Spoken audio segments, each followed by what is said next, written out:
Hello and good morning, everyone. This is Brandon Ribick.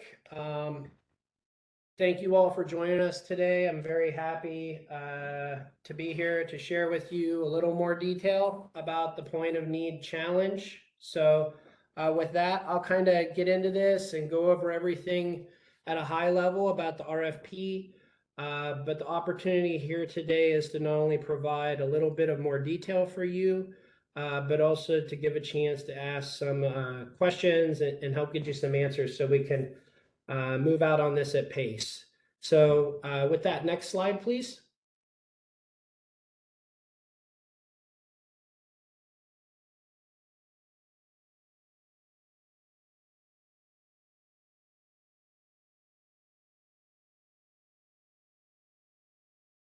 Okay, so for those of you who haven't had a chance to read it yet, this is a two-step response. It is a little bit of a departure from what I would say the America Makes community is used to looking at. So in this case, there is a concept paper and quad chart in step one. This it's not the same format as what we may be all used to within America Makes in terms of the concept spreadsheet that we've done in years past. It is more or less a white paper in which there are a couple of sections that we ask you to detail your idea, and then a quad chart, which complements or really summarizes a number of the details that are within the concept paper. In addition to that, by invitation only, you will be requested to execute step two. In that case, if you look in the RFP, it's called a presentation packet. So there are a number of pieces which are commonly incorporated in a written proposal. However, that we're not looking for a documented proposal. It is a presentation, but at that stage, it would include costing information. So in step one, it's not a fully costed response. You will see here that there are 7 special topic areas, or what I would call challenge areas within the special topic area.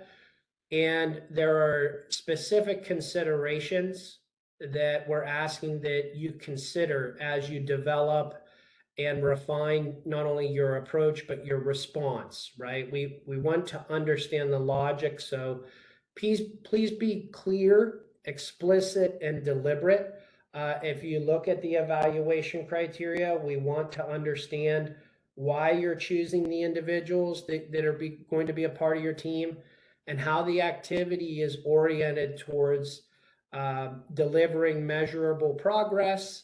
There are a couple of KPPs that I'll get to here in a little bit, but I think, such as these operating environments, it's important that, and we're driving your attention to this because it needs to be integrated with your response. Similar to other opportunities we've had, and I'll get a bit more into the weeds here in a few minutes about the eligibility criteria, but this is very similar to what we've done in terms of the open project call and the rapid innovation call. Those team members who are coming together and will be receiving government funding must be an America Makes member. And we'll be providing some timeline information here about when they need to be a member by. But ultimately, because of the membership agreement and the IP terms and conditions, if there are non-America Makes members participating, that's going to need to be in the form of cost share. They won't be able to receive government funding. And that not only the conversations of the team, but the information and data and outcomes need to be firewalled from those non-members. So next slide, please.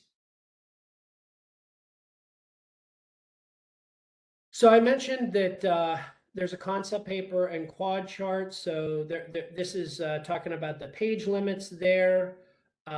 If you take a look at the RFP, there are very explicit details to the different areas and details in terms of the information that the evaluators are going to be looking for. So As in prior calls or prior RFPs, please pay particular attention to those details. All of this information is important and it must be included. And then I mentioned the quad chart.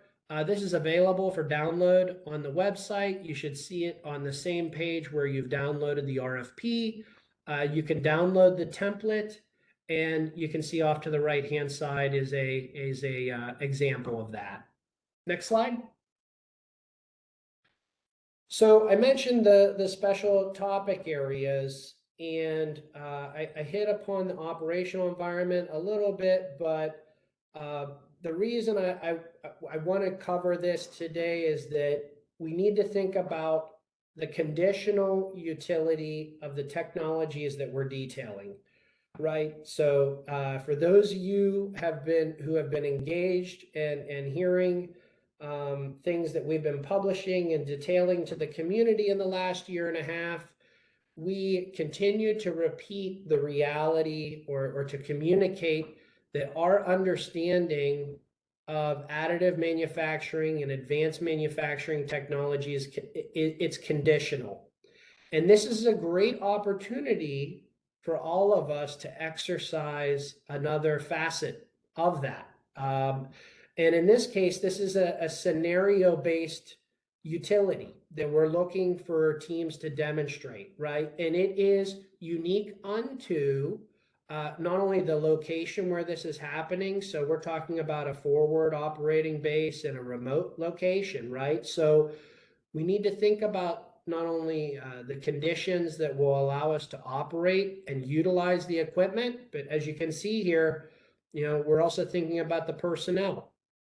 Furthermore, in these responses, we're encouraging you to think about the geographic location, recognizing not only there can be complexity introduced by the resources available and the personnel, but the actual environmental conditions in which this equipment or these materials or products are being produced.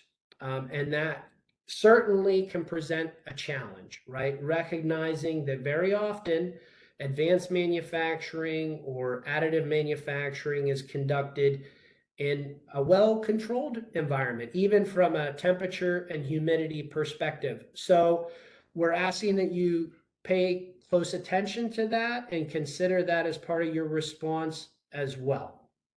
And be prepared to address that. Next slide. So the special topic area. So there's a number of challenge spaces here within. I won't read through all of this, but you can see here that there are various classes of material that are being considered, and the challenge pertains unto these classes of material, but also for these types of systems or locations, right? So you're talking about build the forward operating base challenge. So you're thinking about more civil engineering versus a medical type challenge, or a challenge where we're looking to produce an end item. Next slide.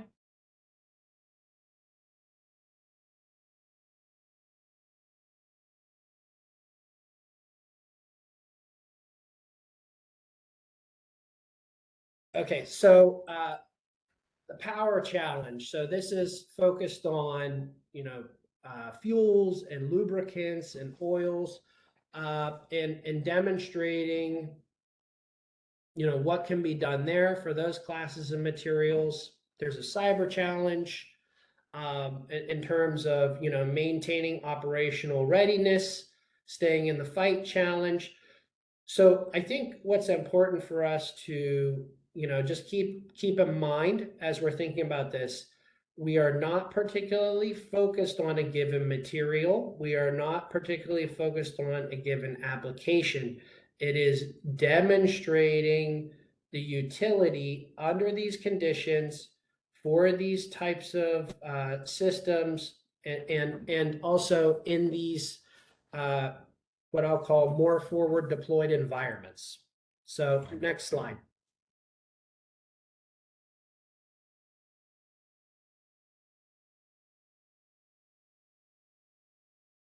So I mentioned metrics or KPPs. So this is really where the rubber begins to meet the road. So I fear not that we will have any shortage of great ideas on how to address these needs of the man tech community. I think where we frequently are challenged as a technological and engineering community is how do we demonstrate successful maturation? And so what we're trying to detail here is really how we believe as a community we can come together and quantify and cohesively demonstrate successful progress of the activity, meaning through the tasking that's executed, what is the let's say go no go, or is this a sufficient demonstration of performance, productivity, efficiency, etc., per these definitions, that the technology for the types of material under the certain operating conditions, recognizing the resource or personnel limitations, is this a successful demonstration of that? So we need you to think about that. More importantly, it's easy to show these in a qualitative manner. I highly encourage folks to challenge themselves and talk about this in a quantitative manner. So America Makes over the last 2 years in our RFPs has been saying this is not simply that a task is complete.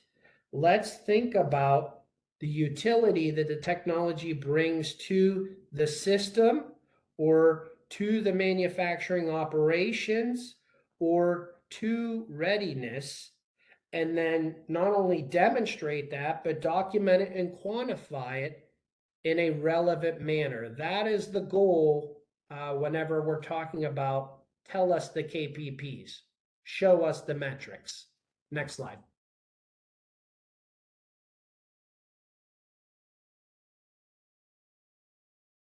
So I think this is a bit more detail of how we can not only challenge ourselves, but document and accentuate the utility of the novel solutions that we'll be proposing as a community. And I think these are additional factors which fold into the utility that advanced manufacturing and additive manufacturing technologies present, right? Mobility, it's rugged, it can maintain operational functionality, considering the operating environment. It presents a high degree of security, or a robust secure protocols are in place. And I think, given these definitions, this is another opportunity, and I think it's important that we accentuate this, or I would encourage all of you to accentuate this in your response, recognizing, though, that the Mantech team, the community that's going to be looking at this, they're interested in solutions that are within that TRL 4 to 7. And remember, it's not that they start at 7, it's that this response makes meaningful progress towards the maturation, getting the technology to a TRL or MRL 7. So, please, help us to understand that and utilize the pages and the quad chart and the concept packet and the quad chart to show that. Bring the evaluators on board to not only see the brilliance, but also to quickly get on board with the vision and how it presents details or value in these different areas. Next slide. So of course, there's a timing to all of this. We realize, we just put this out here in the last 5 days, and today we're here on the webinar. Now, I mentioned the conditions around being eligible to receive federal funding. So folks who wish to receive federal funding and won't be participating through cost share only, we need you to get in touch with us very quickly so that you can become a member of America Makes, and that needs to be done by February 3rd. We're looking to receive your concept packet by February 6th. So that includes, the white paper that I just talked about, as well as the quad chart. And then shortly thereafter, we anticipate to hear from the evaluators and the Mantech team by the 17th, at which point we'll send out an invitation, or they will send an invitation to us to respond with the presentation package. There are some details there in the RFP, but the full details will be released whenever you're invited or at a later date. And again, that step 2 will only occur by invitation. So if you're not invited, there won't be a step 2. And then the remaining dates are there. Now, I want to draw some focus before we leave this, that it is expected that the teams will be on contract by May 15th. And you will see in the RFP that we're saying it's a 6-month POP. In this case, the expectation is that everything is done and completed and submitted no later than the 15th. So we are saying there is not an opportunity here for no cost extension. So please take some time to look over that agreement that's at the back end of the RFP. And please consider that in what you're proposing. Next slide. So the total available funding here, again, this is total, not on a per award basis. It's 1.5 million. In terms of the response, so this is on a per proposal or per concept basis. The max request for federal funding is $500,000. Now, cost share is not required here, but it will be reviewed favorably. And so I mentioned the 6 months, and what's envisioned therein is that there would be 5 months of execution of the technical tasking, at which at the conclusion of that, a draft report would be submitted to NCDMM. We would undergo a revision and finalization activity so that at the conclusion of month 6, the finalized final report can be submitted to the customer, to our stakeholders. We will not be considering extensions here, so please take that into account to your approach and focus and goals. Next slide. So these are the minimum deliverables. We talked about the conditions under which the technology needs to be demonstrated. So there's a lot of latitude here for us to not only accentuate the value that each of our ideas and technologies present, but putting that together in a cohesive manner and being concise, right? There's only 5 pages to work with in order to bring folks on board who will be evaluating your response. Aside from that, it's going to be that written final report. Next slide. So eligibility. I mentioned that, the thing about being a member, I think another thing that is to be considered, and folks will see within the RFP, America Makes, or NCDMM, that is the nonprofit organization that runs the Institute, must be a team performer in all responses. And the expectation, per the conditions shared with us by the Mantech team and are included within the RFP, is that at a minimum, America Makes should perform project management. Now that is at a minimum. You'll see in here that there is a strong desire to see how consortium developed intellectual property can be leveraged in these activities, recognizing the limited timing and funding available. So that is something that we are asking, if you are truly thinking about responding to this, not only so we can better understand our role on the team, but also how can we help you build the concept, or how can we help make you aware of what CDIP is available to be leveraged? We're asking that you reach out to us at that email address, please, at that email address only. For now, we will work on having calls. Please do not call any member of the team. please only respond to that email address. I cannot reiterate or emphasize that enough. And we are looking forward to discussing this concept to you, but please reach out early. This has to be done prior to you submitting step 1. We won't be able to do step 1 and work with you if you wait until the last minute to do that. So please do that as soon as possible. I already mentioned, but I absolutely want to reiterate that team members who will be receiving federal funding must be a member of America Makes. Now, that being said, if there is cost share or cost share that's accrued on this project, it can be applied to a membership. And the details, some of those are here, but there's more details in the RFP.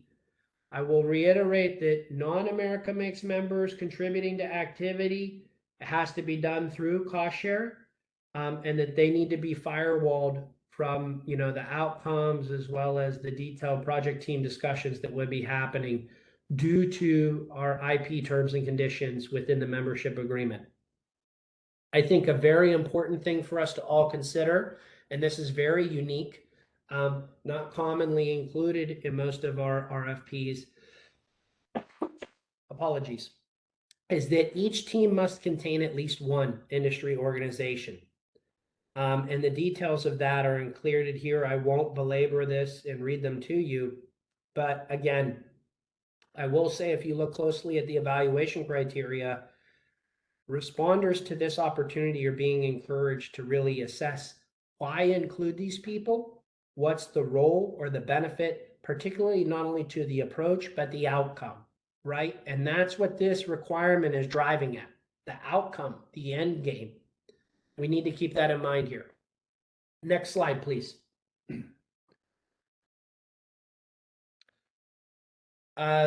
Folks will be looking at past performance. Please note that the lead is going to be fully responsible for the project and the outcomes and the performance. Folks do need to be registered and have a cage code and a DUNS number. That's going to be required for contracting. And if you could do us a favor and share that with us whenever we have our conversation, so we have that information on record here, that would be very helpful, because we're going to need that to help streamline the contracting whenever we get to that step anyways. Also, we want you to recognize, let's go into this opportunity eyes wide open, that the information from this project, it's going to be handled like other America Makes activities, right? And that it needs to be shared to some extent with the membership.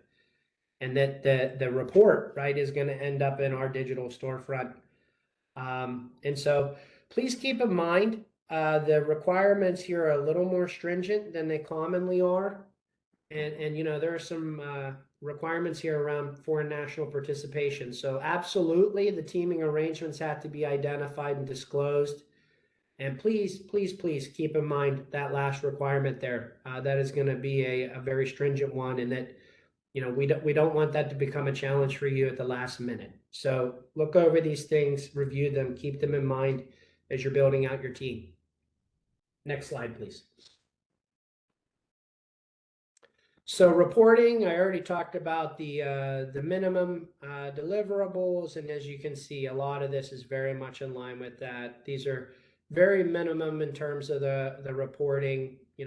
We need to be meeting with our stakeholders. We're going to need you to do the financial reporting, and of course, there'll be that final report. Next slide. And then I think most folks who are on the line today are aware of the cooperative agreement. If you take a look at the back end of the RFP, the subrecipient agreement details are in there. So please, please, please make yourself familiar with this.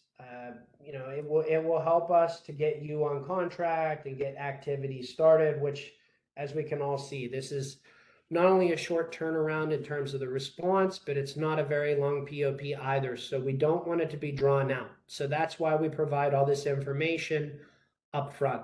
And very importantly, because I've seen this where this leads to repetitive activity, there is no fee allowed on the cooperative agreement. So please be sure to communicate that with your contracts and financial teams as we go forth and we're building this costed proposal for step 2. I think with that, I think that's everything I have. I don't. Next slide. Let's make sure. Yeah, Brandon. Yes, sir. So yeah, there's a couple more. If you, Jason, you can go to the next one, and maybe just to good afternoon or good morning, all. John Wazinski here. I've been struggling to get my computer to or my system to work because of my own errors. Anyway, so just to make sure we're clear, Jason, can you go? Are you on next slide? There's a series of. Oh, that's not the right deck then. There is a series of, yeah, there we go. Additional resources that we want to make sure you're, made aware of. Just to hopefully it's clear from you reading the RFP and the communications. We're flowing down information as fast as we're receiving it, but something to make sure everyone is aware of that's on the phone. This is an opportunity that is available to all 9 of the DoD-led Manufacturing Innovation Institutes. So you'll probably notice when you read some of those 7 topics that some of them may not feel like they're well suited for additive, whereas others feel very well suited. This is something that all 9 institutes and the membership of the 9 institutes are competing for, but is at the same time a very exciting new opportunity that we haven't seen. So you'll notice there's a very aggressive pace associated with this, but there is also an opportunity to respond, at the speed of war, if you will. So this is something where we're trying to, the DoD is trying to get advanced manufacturing technology into the hand of the warfighter as quickly as possible. This exercise, including the pace at which the demonstration is taking place, is in a way done so to simulate the urgency of the need. So although you'll, like per the usual, we're looking at a TRL, MRL of 4 through 7. This is likely something where we'll have higher TRLs being most appropriate, because you'll notice the funding, and we're going to go and do a series of questions here in a minute, but that the funding is not really in place to necessarily do a tremendous amount of development. This is really about demonstration, potentially some development, but demonstration against these topics, and is left up to you to come up with concepts and approaches on how you would address those topics. So I see a number of the topics that I think additive is well positioned to respond to. It is effectively in your hands, in your team's hands, to come up with how you think that might fit. So what could you take off the shelf or close to the shelf that you're ready to deploy and demonstrate in these harsh environments?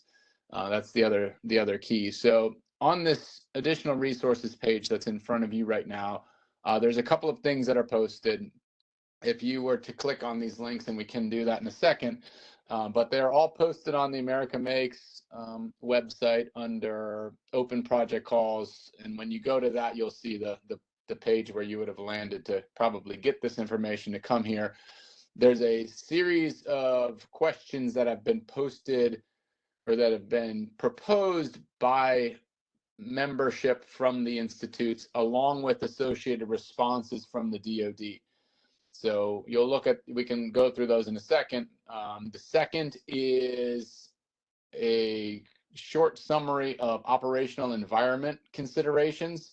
So you'll notice from the RFP that the expectation is that your demonstration could survive in either a cold weather environment or a harsh, hot and humid environment.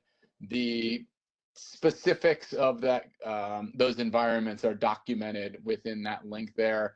And then finally, there is a slide deck or a presentation that the Army gave. I believe it was back at AMUG, around Army point of need capability. So it will talk you through some of what they're considering, how they're looking to deploy technology and where. But all of these are, we just got these at 9 o'clock this morning, so they're all posted out there now. I encourage you to jump in and read those. Jason, can you click on these links and have them come up? We can just run through them relatively quickly. Understanding everyone can read. There are some things in here that are focused around how the awards will take place. So number one is, will awards go to the core contract? The answer is yes. Number two, we already talked through the lead proposer, so that one hopefully is relatively clear. On number three, page 4 states technologies will be demonstrated at a location. Will funding be made available to, travel, et cetera? And the clarification there is the cost, including transportation, should be included. So as you're scoping this in your mind, and remember, the first phase is really about what would you do. In the second, if you're selected and down selected to the second phase, is when you'll have to put, really put pen to paper on what costs will be and how that will, what you would propose. Obviously, you need to consider that when you're going through your concept, so you're not proposing something you can't effectively deliver against. Project teams informed of site selection, so that will be done when the down selection is made.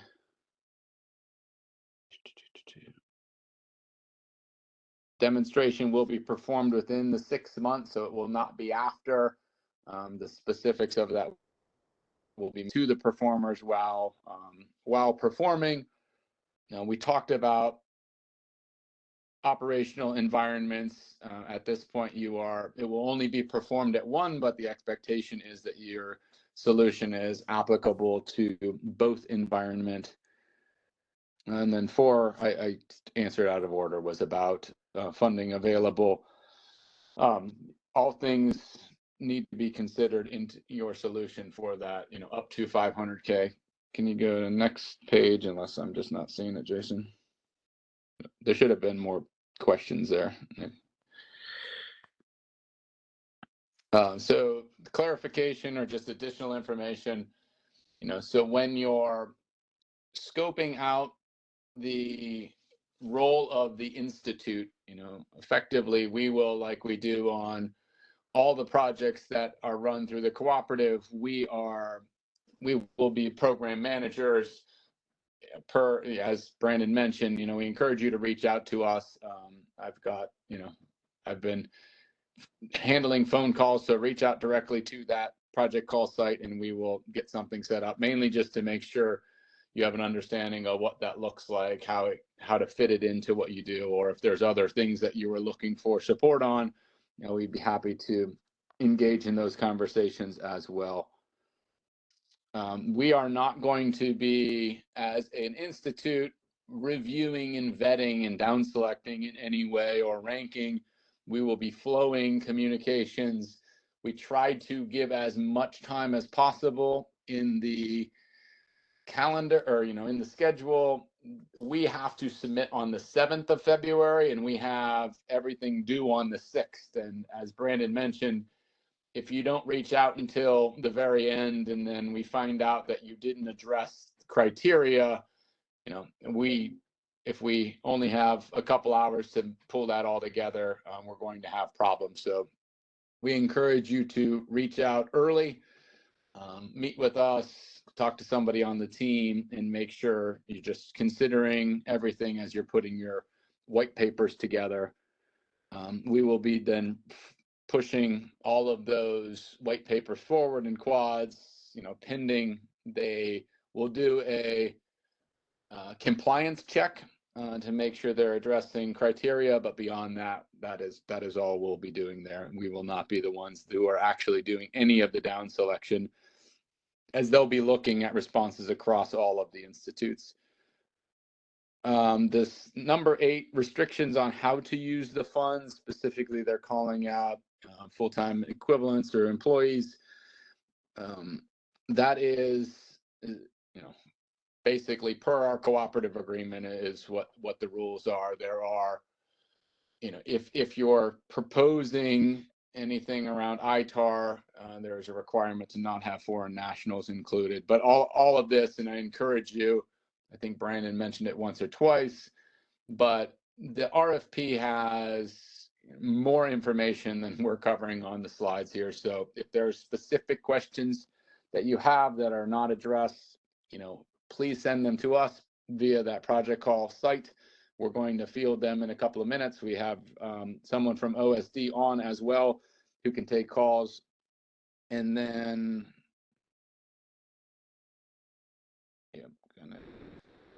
we can, sorry, I can't see that. Technical questions there. If the concept does not necessitate physical environment, so in this case, digital twin, how do we do the testing? Funding can be used to include digital environments and validation. However, the capabilities must be able to be demonstrated to DoD at the location. So that's kind of the key, even though it won't necessarily be potentially affected negatively by hot or cold. It still has to function in that environment physically where it is at, which may be a remote location. Government furnished equipment, that is, if something needs to be utilized, proposers need to identify that. There's a question about networks that is specifically called out here, and effectively don't plan on using DoD networks. And then the last couple, can DoD provide access to repair items? So you notice a series of classes identified. There is a description in the RFP of what makes up those classes. There is, the response here is there, as you can see by the pace that information has gone out in the last couple of days even, they're trying to identify some boundaries and materials, et cetera, but we're not sure that is going to happen by the time that this needs to be submitted. So you'll have to consider and honestly encourage you, especially if you have interactions with and understanding of the needs or requirements at point of needs or specific components, encourage you to include that in what you're submitting. And I already talked about TRL4, so it's kind of addressed there. So next up, if you go back to that slide, Jason, we don't need to hit the operational environment considerations. Everyone can go click on that. It is it's as simple as a handful of lines about what you need to consider.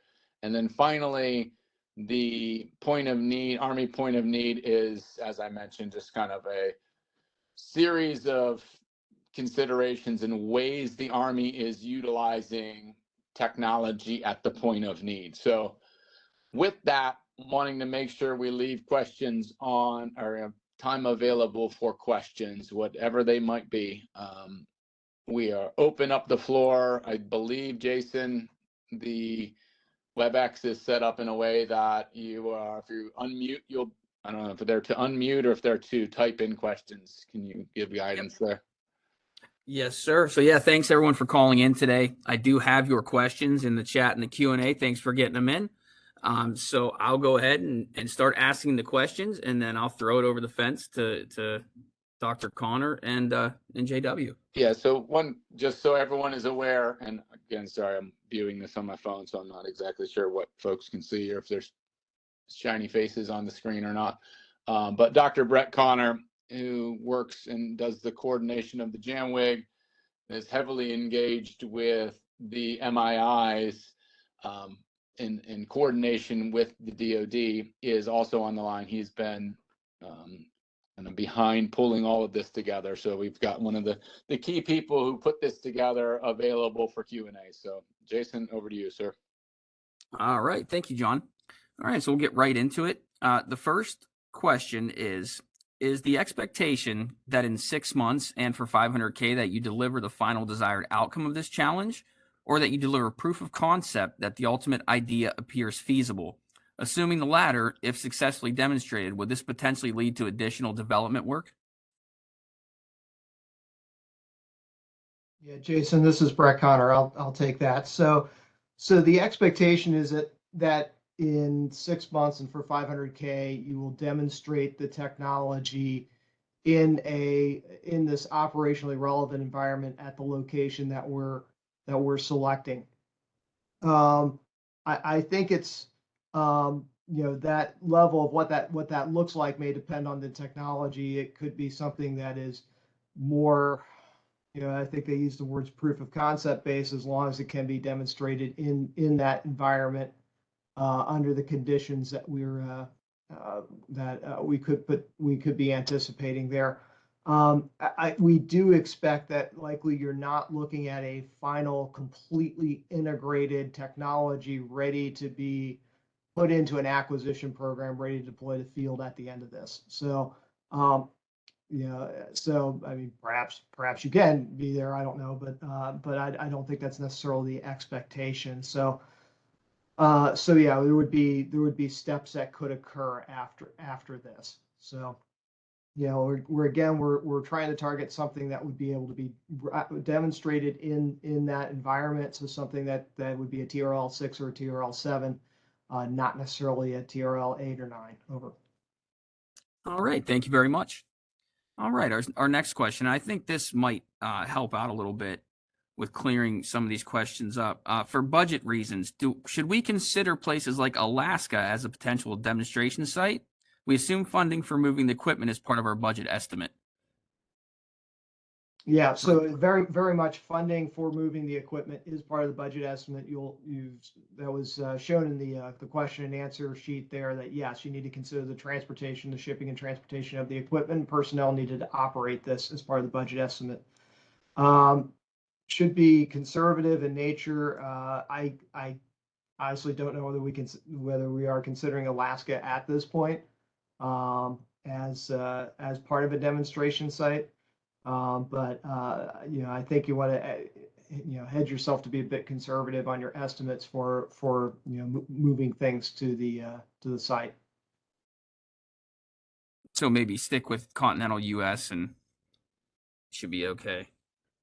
Is that kind of how you see it? Yeah, I'll take this specific question back with respect to Alaska, but I think it's reasonable to think about going from Washington State down to Key West, Florida, and in that regime is probably for certain.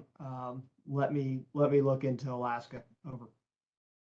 Thank you, Brett. There were a couple questions on that, so I just wanted to make sure we cleared it up. Okay, so the next one. What is the level of energy, electricity, or other fuel that will be available at the forward operating base? So in a typical FOB, you are considering something like generator-based electricity. Obviously, here we do have aspects of this challenge where we are looking at, could you generate fuel-based products maybe that's not necessarily under the America Makes MII space. That could be a different MII looking at that. Could be looking at the generation of clean electricity, solar, wind, so forth at the FOB, but usually we're looking at something like a generator type capability. And currently, and that's one of the things that John pointed out, is that we do have a set of slides from the Army showing current state of what they're doing at point of need manufacturing right now with the MWMSS and the RFAB, so that can kind of give you an idea of the operational environment that you're dealing with here. But yeah, I would say you would probably be looking at generator type electricity and or fuel. I think there is a question around on the question list about GFE, but again, if there's a particular GFE need that you have, do make sure you include that in your concept paper. Over. Okay. Thank you very much. Let's see. So someone did ask, will this presentation be sent to the attendees? We will post this presentation on americamakes.us on the project call site later on today. So if you're interested in a copy of this, that will be available on americamakes.us. Or let's see. Are we recording this as well, Jason? And that'll be out there? Yes, we are. We are Okay. recording it. Somebody asked a question. So, and again, encourage everyone to send questions via Project Call. Yes. Please send your questions to projectcall@americamakes.us, and we will get the questions and answers posted on the website. All right. So we got another one here. What are the specific operation conditions at the forward operating site? So I think that would be those conditions that were discussed earlier on in the presentation. And Yeah, I think we Jason, have. so that is, in fact, I think on slide 16, there's a list of operational environment considerations that has been posted. That just went out this morning to the MII, so that's very much hot off the press here. So if you want to get a sense for the operational environment considerations, go check out that document there. I wouldn't necessarily consider it a specification per se. We're not, I don't think we want to constrain the innovation quite so much, but it gives you real physical information as to temperature and humidity conditions for both the cold weather environment as well as the hot and humid environment. And remember, you need to consider that having your technology operate in both environments, although we will demonstrate in one. The rationale behind this is that we've got experience in operating in dry desert conditions for 20 years of the global war on terror, to include some point of need manufacturing capabilities. But we are a global military, so we feel like we're confident in dry deserts. But when we start getting into cold weather or hot humid, we want to make sure that whatever technology we deploy can operate in those conditions. And that does mean that in some cases your technology needs to be sheltered to be able to do that, and some sort of mobile shelter capability. If you're building a fob, you may need to be just able to operate outside in these types of conditions, and to consider those things. So hopefully that answered that question. All right. Thank you for that answer. Okay. Let's see. We got a couple more here. Okay. So who has engineering release authority? Is it local or decentralized? So, there's the real world question, there's the innovation question. So the real world is it depends on the service, and it depends on the part that you're operating in. Some services actually have a local authority that's given to the commander, especially for battle damage assessment and repair. There are other things where you're dealing with something that's, let's say, airworthy and flight critical, where that's going to reside with the engineering authority for that particular weapon system. Now, for the sake of this challenge, I really would not worry about that per se. I think we want to be as innovative as possible. I think we would want to, in this case, for a FOB situation, maybe we want to have the commander of the FOB have the authority to do what they need to do to continue operations in a potentially logistically constrained situation here. So it's a great question. For this, I would not constrain your responses to that. Who has the engineering authority? Over. All right. Thank you. Okay. Let's see. Is there a limit on the amount of cost share, and can it be in kind? I know that we are accepting cost share. The RFP does state that it will be reviewed favorably. Brett, are you putting a limit on the amount of cost share that they can propose? Yeah, so the issues around cost share are with the MIIs and their cooperative agreement. So if there's any limitations on cost share and that sort of thing, that's really between America Makes and the America Makes, the members, and the cooperative agreement. So, yeah, per our agreement, I can handle that one. Per our agreement, there is no constraint. If someone wanted to propose 2-to-1 in order to demonstrate this capability in years past, and as we have our agreement constructed, there's nothing that would prevent them from doing so. So it is not required, but welcomed. All right. Thank you. All right, and once again, if you have a question, we're going on to the last couple here. So if you do have a question still and you want to get it in, please enter it into the Q&A or the chat, and I will get it asked. Let's see. So who will be running the demonstration equipment?